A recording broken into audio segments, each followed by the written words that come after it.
Desenvolvimento histórico da trigonometria. Olá, esse é o nosso grupo e agora abordaremos a Índia. A Índia é uma vasta península situada ao sul da Ásia, entre o Oceano Índico e a Cordilheira do Himalaia. Caracteriza-se pela diversidade e complexidade das condições naturais. 3.500 anos antes de Cristo nasceu a civilização do Indo. Os primeiros habitantes dessa região eram tribos nômades que cultivavam a terra e domesticavam os animais. A civilização indiana também era conhecida como hindu. No início de sua história, teve como pilar da sociedade a religião do Vedismo. As maiores cidades de destaque desse período foram Mohenjo-daro e Hapara. Buda desenvolveu seu mais famoso teorema com os hindus. O período védico foi de 1500 até o século VI a.C. O Império Indiano era controlado pelos arianos. A língua falada na região passou a ser o sânscrito. Para se perpetuarem no poder, escreveram Vedas, o livro do conhecimento. O mais poderoso reino estabelecido pelos indo-arianos foi Magadha. Após a invasão de Alexandre o Grande, surge o Império Maurya. Séculos depois, surge outro império forte conhecido como Dinastia Gupta. Essa família governou o norte da Índia e partes do Afeganistão, período conhecido como Idade do Ouro.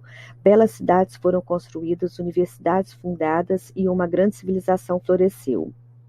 No final do período Salvasutra, terceiro século antes de Cristo, surgiram os primeiros numerais, sem ainda qualquer sinal para o zero.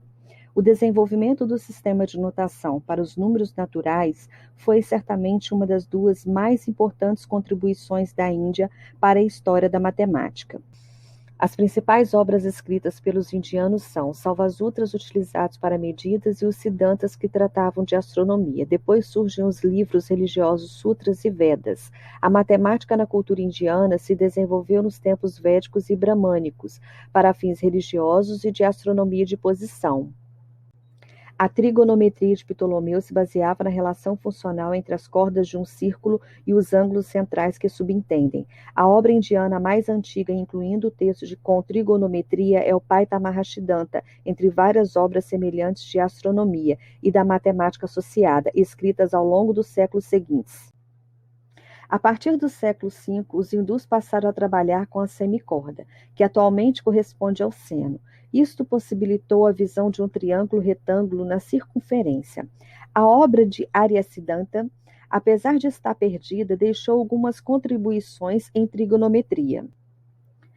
A contribuição mais importante da trigonometria indiana foi a introdução da função seno na sua forma moderna. E para maiores informações, consulte o nosso artigo. Até mais!